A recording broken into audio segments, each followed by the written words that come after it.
cima? Tá marcado lá em cima? Lá em cima?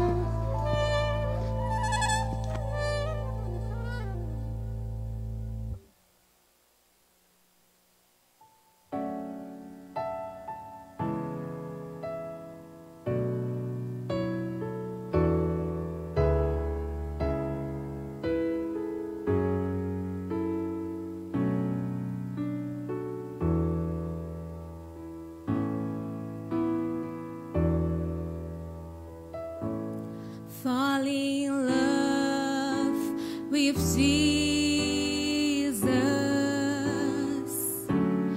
Fall in love with Jesus. Oh, fall in love with Jesus was the best thing I ever done.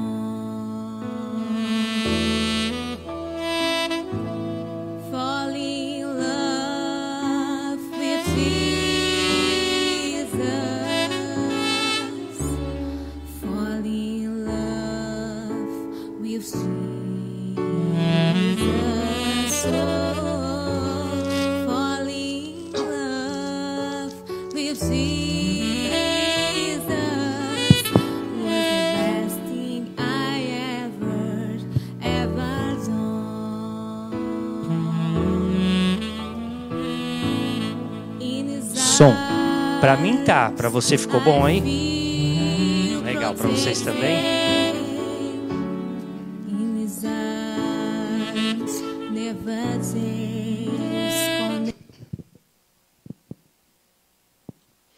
Bom, boa noite a todos, graça e paz. A oportunidade que Deus nos dá mais uma vez de podermos nos reunir para estudar a palavra de Deus, pedindo a direção e a bênção do Senhor sobre as nossas vidas. Agradecemos a oportunidade de poder cultuar ao Senhor, estarmos juntos. E a você também que está em casa, que Deus derrame graça e bênção sobre sua vida e família. Quero convidá-los a abrir a palavra de Deus no Evangelho de Mateus, capítulo 5. Hoje vamos estudar um pouquinho o Evangelho de Mateus, capítulo 5. Enquanto você abre, apenas lembrando que este texto está inserido dentro do Sermão da Montanha, que Jesus traz ensinamentos bem didáticos e bem práticos para a vida cristã. E eu quero enfatizar versos 10 a 12. Mateus capítulo 5, versos 10 a 12. Nós lemos assim: Bem-aventurados os perseguidos por causa da justiça, porque deles é o reino dos céus. Bem-aventurados sois quando por minha causa vos injuriarem, vos perseguirem e mentindo disserem todo mal contra vós. Regozijai-vos e exultai, porque é grande o vosso galardão nos céus, pois assim perseguiram aos profetas que viveram antes de vós. Vamos orar? Pai, em nome de Jesus, queremos agradecer muito a oportunidade de podermos estudar a Tua palavra, de termos, ó Deus, a iluminação do Teu Espírito Santo para entendermos e também para vivermos a Tua palavra. Ó Deus, num assunto tão importante, tão sério como este que vamos estudar, que o Senhor nos dê coragem e ousadia para embraçarmos a palavra de Deus e levantarmos o escudo da fé e sermos cristãos independente das circunstâncias. Nos ajude, em nome de Cristo. Amém, Senhor Deus. Quem poderia imaginar que o desfecho das bem-aventuranças traria ensinamentos tão profundos, tão sérios, tão diretos, como esses que nós lemos aqui? Bem-aventurados os perseguidos e bem-aventurados sois quando vos injuriarem, vos perseguirem, mentindo, disserem todo mal contra vocês. Realmente é um desfecho aparentemente diferente de tudo que a gente poderia imaginar, até com o termo bem-aventurados, que significa felizes ou extremamente felizes. Então parece um paradoxo para a gente, como ser extremamente feliz quando eu sou perseguido, como eu sou extremamente feliz sendo injuriado, mentindo a meu respeito, me perseguindo, falando mal, enfim, como é possível imaginar a felicidade nestas circunstâncias. Aparentemente, esta conclusão das bem-aventuranças de Jesus não está sem sentido, sem motivo. Porque anteriormente, no verso 9, diz: bem-aventurados pacificadores. E quando eu não consigo ser pacificador, pode ser que eu seja perseguido. Mas as bem-aventuranças mostram isso.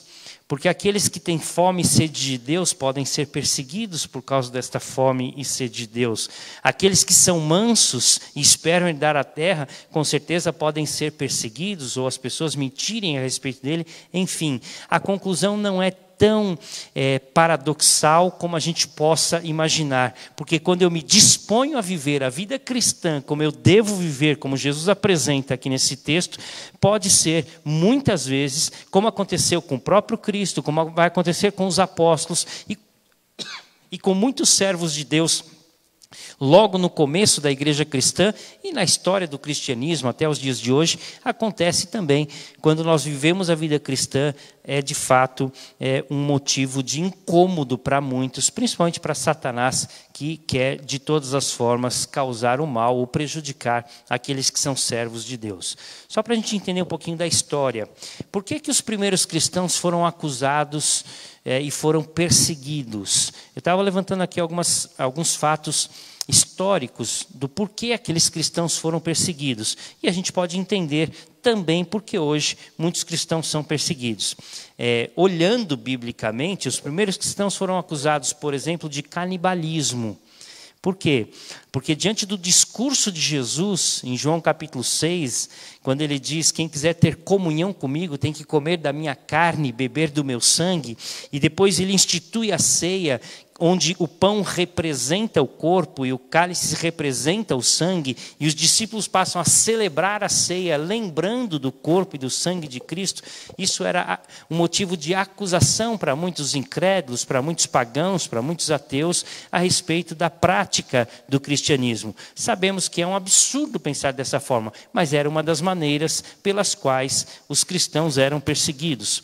Outra forma, outra razão pela qual os cristãos eram perseguidos era por causa de práticas imorais e até algumas vezes práticas homossexuais. Por exemplo, Paulo diz que deviam se saudar com ósculo santo.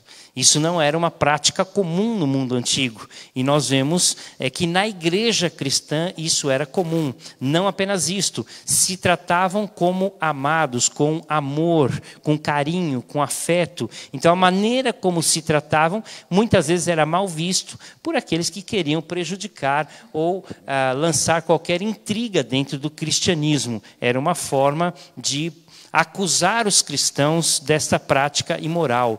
As festas, as reuniões dos cristãos eram chamadas de festas ágapes, ou a festa do amor, onde o amor de Deus era expresso na comunhão e na fraternidade entre os irmãos. Mas isso não soava bem aos olhos de muitos perseguidores da igreja que acusavam os cristãos dessas festas imorais. Além disso, eles eram também eram perseguidos por serem incendiários, ou tidos como incendiários. O próprio imperador Nero acusa os cristãos de colocar fogo em Roma e causar a destruição de boa parte de Roma e, a partir daí, serem ferozmente perseguidos por causa disso. Mas não apenas isso. Os cristãos pregavam o fim do mundo por meio do fogo, como Pedro coloca isso. Então, muitos entendiam e acusavam os cristãos de que colocar fogo no mundo ou nas cidades era de fato uma prática comum, corriqueira, era até uma pregação dos cristãos, o que não era verdade, evidentemente, mas eles eram acusados disso, por isso eram perseguidos. Eram também perseguidos porque eram considerados anarquistas políticos. Quando eles proclamavam que Jesus era rei e não César, ou não o imperador era rei, eles eram acusados de causar qualquer tipo de anarquia política, desordem social ou política ou administrativa, e eram perseguidos por isso. Aliás, Jesus foi acusado desse tipo de anarquia quando ele se diz rei, e aí acusado no auge alto da sua cruz vem lá a maneira irônica como Pilatos manda escrever: este é o rei dos judeus, né? Os judeus até dizem: não, tu dizes é o rei dos judeus, ele não é o nosso rei. Então era uma das maneiras de acusar não apenas a Cristo, mas também os cristãos desse tipo de anarquia política, anarquia administrativa. Eles eram também considerados como perturbadores da ordem familiar, até pela própria pregação de Jesus. Mateus capítulo 10, verso 34 em diante, vai falar que Jesus não veio trazer paz, mas veio trazer a espada, inclusive entre pais e filhos, noras e sogras, e assim por diante. Então a pregação de Jesus trouxe um incômodo para muita gente, e os seguidores de Jesus, de fato, foram acusados dessa perturbação da ordem familiar pelas pregações de Jesus e pela pregação dos próprios apóstolos, como nós encontramos. Por causa de Jesus, os cristãos também eram perseguidos. Alguns exemplos nesse sentido. A fé dos cristãos podia levar muitos deles a perder o seu trabalho. Na época, isso era extremamente real. Por exemplo, um pedreiro que precisasse construir um templo pagão. Com certeza, isso traria um confronto à sua fé. E muitos deles abriram mão do seu trabalho e perderam o seu trabalho por serem fiéis a Deus. Ou um alfaiate que precisava fazer uma túnica para um sacerdote pagão, ele abria mão do seu trabalho por causa da sua fé. Então isso era comum no primeiro século, cristãos que perderam o seu emprego por causa da sua fidelidade a Deus. Evidentemente, Deus os supria de todas as formas, mas era uma maneira também de serem perseguidos. Ou a fé que perturbava a ordem social. Por exemplo, a maioria das festas pagãs, né, do mundo antigo contava com comidas, com cerimoniais de comida. Os cristãos faziam isso também nas festas ágapes, né, no culto ao povo de Deus. Hoje é comum nas igrejas fazermos isso também, né? Mas a maior parte das festas pagãs era consagração a ídolos, as comidas consagradas a ídolos. A principal divindade na época se chamava Serapis. E na entrada da cerimônia havia uma oração, uma prece que eles faziam da seguinte forma: convido a compartilhar comigo a mesa do nosso Senhor Serapis. Como a gente agradece a Deus antes da refeição, os pagãos também, os idólatras, agradeciam ao seu Deus pelo suprimento desta refeição e desta alimentação. O cristão precisava muitas vezes dizer não a esse tipo de paganismo e perder então o seu convívio social. Ele não vivia mais aquele círculo, um exemplo apenas, né? Ele não vivia mais aquele círculo porque não dava mais para compartilhar da consagração de alimentos a ídolos ou desse tipo de oração de gratidão a um Deus que nem existe. Então eles perdiam este convívio social. Também pela fé, muitos eram afastados da sua família. Ou seja, quando alguns cristãos tomavam a decisão, quando algumas pessoas tomavam a decisão por Jesus, dentro de um lar que não era cristão, ele precisava muitas vezes tomar a decisão de ou seguir na sua fé ou deixar a sua casa. E muitos cristãos, a história relata, que foram expulsos da sua casa pela fidelidade a Jesus Cristo. Então causava também, pela fé, esse distúrbio familiar. Enfim, citei aqui vários exemplos de ordem social, de ordem comum ou religiosa, em que as pessoas sofriam perseguições por causa da sua fé, por causa do seu compromisso com Jesus Cristo. Talvez a pergunta para a gente seja: como reagir diante de toda essa situação? Como reagir? Porque se nós formos, quem sabe, analisar nos dias de hoje, talvez não seja tão diferente. É evidente que hoje nós não somos perseguidos da mesma forma como era, pelo menos não no nosso país, de como aqueles cristãos eram, quando eram presos, quando eram açoitados, quando eram martirizados, ou quando eram jogados nas arenas. Enfim, nós hoje não passamos por esse tipo de situação, mas muitas vezes somos ironizados, somos desprezados, chegamos a perder nosso emprego, somos ridicularizados, quem sabe até por membros da própria família, por causa da fé fé que nós temos em Cristo. E aí vem a pergunta, como eles reagiam, ou deveriam reagir, ou como nós reagimos diante dessas situações? Como crianças mimadas, que ficam birrentas, de mau humor diante da situação, né? Como quem vira de lado e fica frustrado diante de uma situação. É evidente que essa não é uma maneira de reagir como crianças mimadas ou birrentas. Como um incrédulo que deseja a vingança. Alguém fez o mal para mim, eu também vou devolver o mal para a pessoa. Não é isso que a Bíblia ensina, não é isso que Jesus ensina. Então eu não vou devolver perseguição por perseguição, ou mentira por mentira, ou injúria por injúria. Não é me vingando do próximo que eu vou reagir diante dessas situações.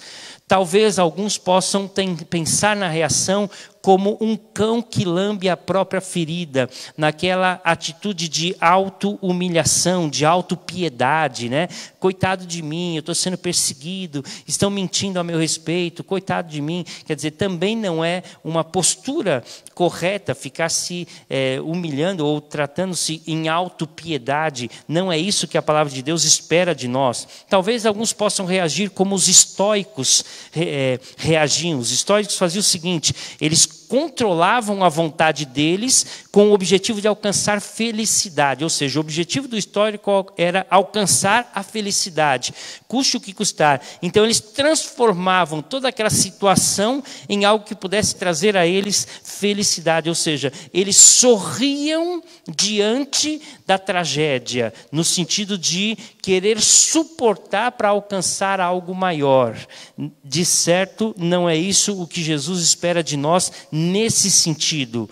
Também não é como um masoquista que finge que está gostando do sofrimento. Ou muitos, quem sabe, até gostam do sofrimento. Não é de nenhuma dessas maneiras que Jesus Cristo nos ensina a suportar as perseguições, as injúrias, as mentiras que muitos cristãos sofreram e têm sofrido por causa da sua fé, por causa do seu compromisso de obediência a Cristo Jesus. Então, como é que Jesus Cristo explica a nossa reação diante de todas essas situações? Ele diz assim, bem-aventurados, verso 10, verso 11, e aí vem a maneira como Jesus trata, regozijai-vos e exultai.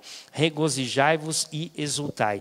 Nota bem, regozijar e exultar está no sentido aqui de pular de alegria.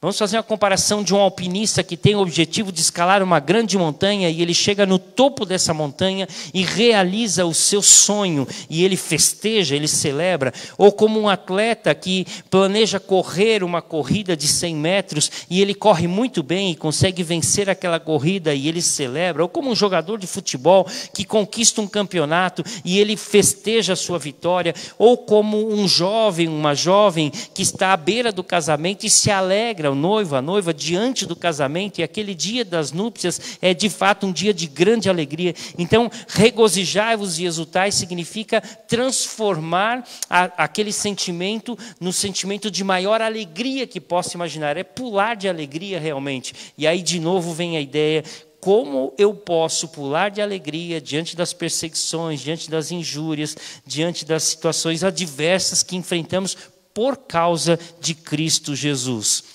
Bom, antes de colocar como, deixa eu explicar para você que isso é totalmente possível. Quero lembrar de 2 fatos apenas, para a gente não estender mais aqui no Novo Testamento. Primeiro, nós lemos em Atos 5, versículos 40 e 41, o seguinte.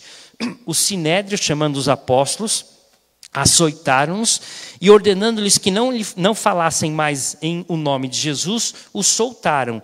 E eles se retiraram do Sinédrio, regozijando-se por terem sido considerados dignos de sofrer afrontas por esse nome. Os apóstolos foram açoitados, mas eles saíram de lá alegres e felizes. E a palavra é regozijando-se, a mesma palavra que Jesus usa, pulando de alegria, porque eles foram considerados dignos de sofrer por causa de Cristo Jesus. É possível sim regozijar-se, pular de alegria em meio ao sofrimento. Cito um outro exemplo só para a gente poder caminhar no texto bíblico. O apóstolo Paulo e Silas, quando pregando em Filipos, foram presos, né? A gente conhece o texto, e os versos 23, capítulo 16 de Atos, versos 23 a 25, diz que os soldados, né? O carcereiro, né? Bateu neles, né? Bateu com açoite neles, eles prenderam com cárceres, né? E o verso 25 diz: e por volta da meia-noite Paulo e Silas cantavam louvores a Deus. É possível se alegrar, regozijar, é possível cantar louvores a Deus, mesmo em meio às dificuldades e aos problemas. Os exemplos bíblicos nos mostram isso com muita clareza. E aí vem a ideia: como nós podemos reagir dessa forma, ou por que nós podemos reagir dessa forma? Pular de alegria, regozijar e exultar em meio às dificuldades, por causa do nome de Cristo Jesus. E aí o próprio Jesus explica para a gente, e o texto mostra 4 razões pelas quais nós podemos nos alegrar diante das perseguições, das injúrias e das mentiras que dizem a nosso respeito por causa de Cristo. Primeiro, nós vamos herdar o reino dos céus. Olha o que o verso 10 diz: bem-aventurados perseguidos por causa da justiça, porque deles é o reino dos céus. A primeira razão que Jesus fala é que nós vamos herdar algo muito maior e muito superior do que qualquer benefício terreno pode trazer para nós. Não há absolutamente nenhuma comparação terrena com aquilo que Jesus tem reservado para a gente. Jesus disse: na casa do meu pai há muitas moradas, eu venho buscar vocês e vocês vão morar para sempre comigo. Herdar o reino dos céus é o maior presente que nós podemos ter, e nada neste mundo, nem a nossa maior alegria, nem a nossa pior tristeza, pode ser comparado com qualquer coisa que Jesus tem reservado para a gente. Se a vida terrena está difícil, a nossa herança está reservada nos céus. Eu penso, os apóstolos sofreram por causa disso, mas o reino dos céus estava reservado para eles. Foram jogados nas covas dos leões, nas arenas, foram jogados nas fornalhas, foram crucificados, foram cerrados pelo meio, foram decapitados, mas a herança maior estava reservada para eles. E não é nada de somenos quando a gente coloca essas verdades, porque a palavra de Deus nos diz que é possível sim suportar tudo isso quando nós olhamos para aquilo que está reservado. Paulo coloca nesse sentido: a nossa leve e momentânea tribulação produz para nós eterno peso de glória, acima de toda comparação. Paulo escreve aos Coríntios. Não há nada, absolutamente nada, comparado ao que Deus tem reservado para a gente. Então a primeira razão é o que Jesus Cristo fala: a nossa herança nos céus. Vamos receber um presente maravilhoso de Deus quando não estivermos mais aqui, e sim na presença do nosso Senhor. Em segundo lugar, ele diz no verso 11 que esse tipo de perseguição e de sofrimento é a prova da nossa lealdade a Cristo. Olha o que diz o verso 11: bem-aventurados sois quando por minha causa vos injuriarem, vos perseguirem, mentindo disserem todo mal contra vós. Ou seja, é a prova de que nós somos fiéis. Ele diz: por minha causa vocês serão perseguidos, vão mentir contra vocês, vão injuriar vocês. Ou seja, quando isso de fato acontecer, é prova de que nós somos fiéis a Cristo. A palavra de Deus diz que vamos andar na presença do Senhor, independente das circunstâncias que ocorrerem, mas com certeza o crente vai passar pela aflição e pela dificuldade. Paulo escreve isso em 2 Timóteo capítulo 3, verso 12. Ora, todos quantos querem viver piedosamente em Cristo Jesus serão perseguidos. Então, Tiago coloca isso, que nós devemos nos alegrar diante das tribulações por causa de Cristo Jesus. Havia uma oração dos primeiros cristãos para que Jesus desse o privilégio deles sofrerem como Jesus havia sofrido. É interessante pensarmos na vida cristã dessa forma, porque a nossa lealdade a Cristo deve ser irrestrita. É por isso que Jesus Cristo nos exorta lá em Apocalipse capítulo 3, ser fiel até a morte, e eu te darei a coroa da vida. A terceira razão que nós encontramos que Jesus diz que nós podemos regozijar, pular de alegria diante de toda a situação adversa por causa de Cristo, está no verso 12, é que o nosso galardão será grande, a nossa recompensa será grande. Verso 12 diz: bem-aventurados sois quando por minha causa vos injuriarem, vos perseguirem, mentindo, disserem todo mal contra vós, regozijai-vos e exultai, porque é grande o vosso galardão nos céus. Não sabemos exatamente o que seria esse galardão, já conversamos até algumas vezes sobre isso. Não sabemos se é algum tipo de distinção. Eu costumo brincar, talvez uma casa maior do que a outra, talvez uma roupa mais branca do que a outra, talvez algumas estrelas a mais no ombro do que os outros, talvez sentar mais próximo de Jesus na mesa da ceia, da refeição. Não sabemos o que será esse galardão lá no céu. O que nós sabemos é que Deus fará sim distinção aos seus servos fiéis e obedientes. Ele recompensará cada um segundo as suas obras, segundo a sua fidelidade. Não vamos para o céu por causa das boas obras, mas seremos recompensados por causa das nossas boas obras. É isso exatamente que Jesus diz lá em Mateus capítulo 25, quando ao separar os salvos dos perdidos, ele vai dizer: vocês fizeram o bem, ajudaram o próximo, e todas as vezes que vocês fizeram isso, vocês socorreram a mim. E todas as vezes que vocês deixaram de fazer isso, vocês deixaram de servir a mim. Portanto, o texto diz que o nosso galardão, a nossa recompensa, com certeza virá da parte do Senhor. A fidelidade a Deus sempre será recompensada. A parábola dos talentos diz isso com clareza: vinde benditos de meu Pai, recebei a herança que vos está reservada desde a fundação do mundo. Receberemos a recompensa do Senhor. E por último, podemos nos alegrar, regozijar, pular de alegria diante das perseguições ou do sofrimento por causa de Cristo. O verso 12 ainda diz lá no final que este é o sinal da autenticidade cristã, pois assim perseguiram aos profetas que viveram antes de vós. Eu não vou entrar aqui numa polêmica muito grande, mas eu preciso explicar isso para que não fique nenhuma dúvida para a gente. Há uma linha da teologia escatológica do fim dos tempos que diz que a igreja não passará pela tribulação. Ou seja, haverá o arrebatamento da igreja e depois de todo o período de tribulação, Cristo volta para colocar um ponto final. Não é esse o ensino bíblico em nenhum momento das Escrituras, e temos textos muito claros que dizem a verdade a respeito de tudo isso, a interpretação bíblica. E essa, para mim, é uma das grandes provas. Pois bem, se perseguiram e fizeram sofrer os profetas, os apóstolos, os cristãos que viveram antes de mim, por que que eu não vou passar pela tribulação ou pelo sofrimento? Eu não sou melhor do que ninguém. Eu não sou melhor do que Elias, ou melhor do que Moisés, ou melhor do que os profetas, ou melhor do que os apóstolos, ou melhor do que os primeiros cristãos. Não, nós somos todos cristãos.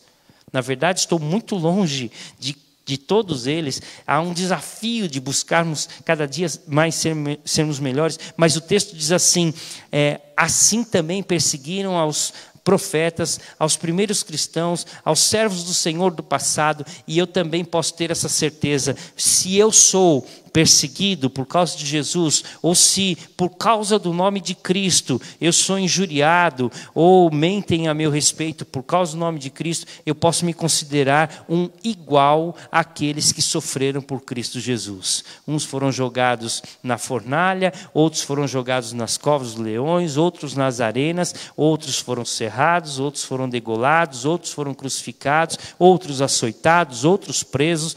E outros, quem sabe, como no dia de hoje, ainda sofrem o desprezo, estão à margem de muitos por causa da sua fidelidade a Cristo Jesus. Isso é prova evidente de que também somos cristãos, como os nossos primeiros pais no passado também foram. É sinal da autenticidade cristã. Podemos até dizer, com toda alegria no nosso coração, que se hoje nós temos liberdade para cultuar a Deus, nós devemos a esses pais da igreja.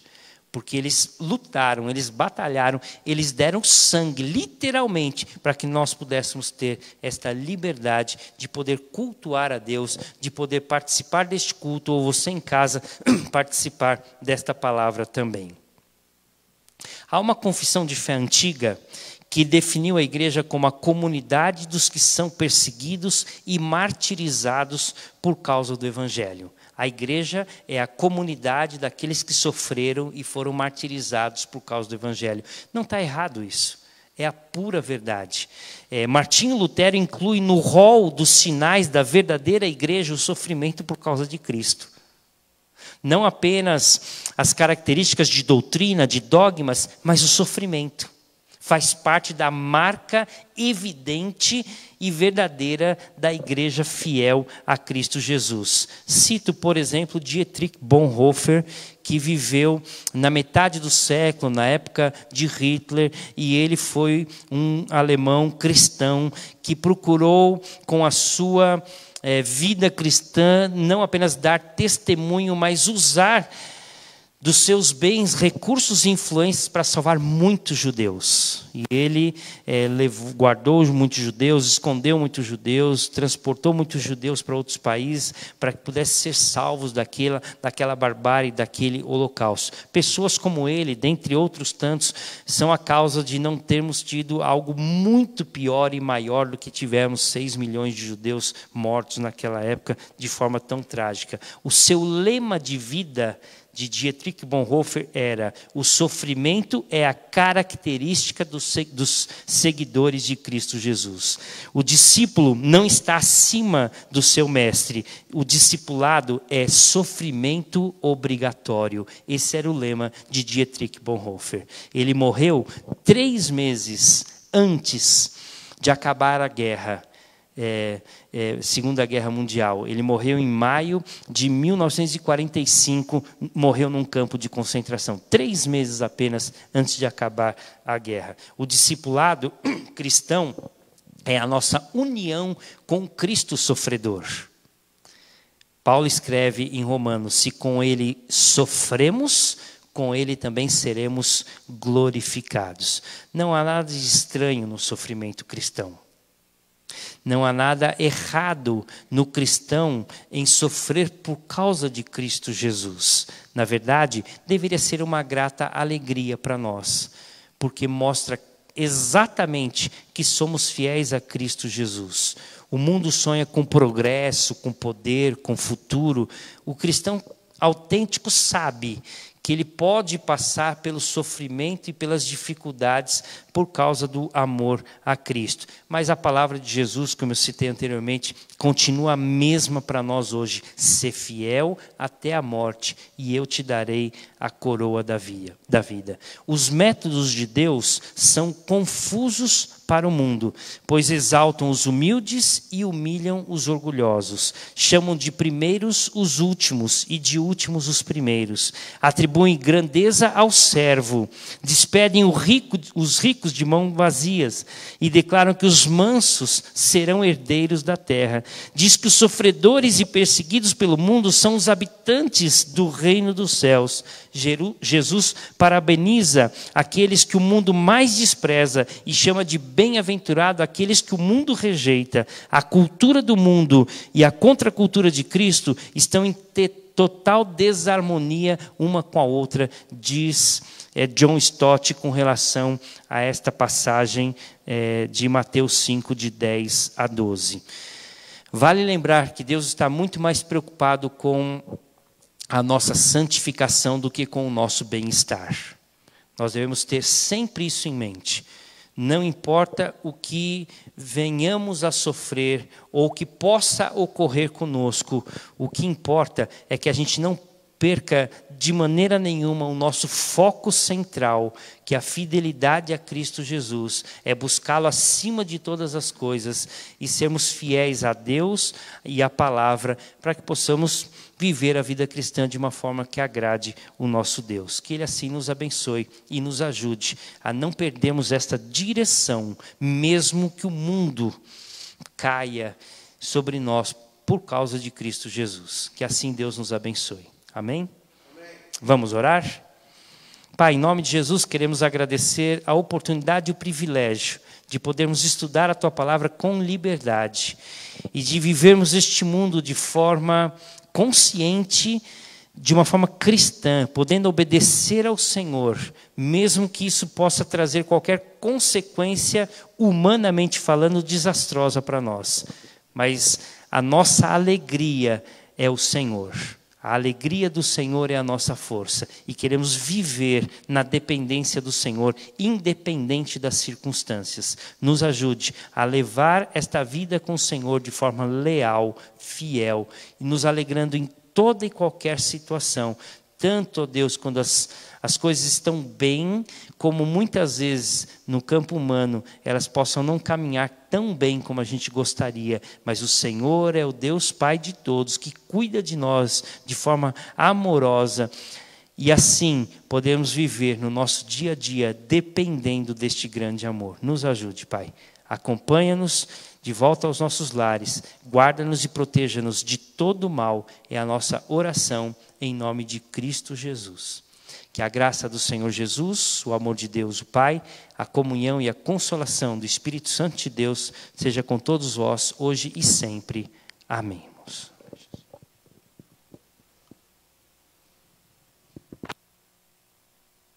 Next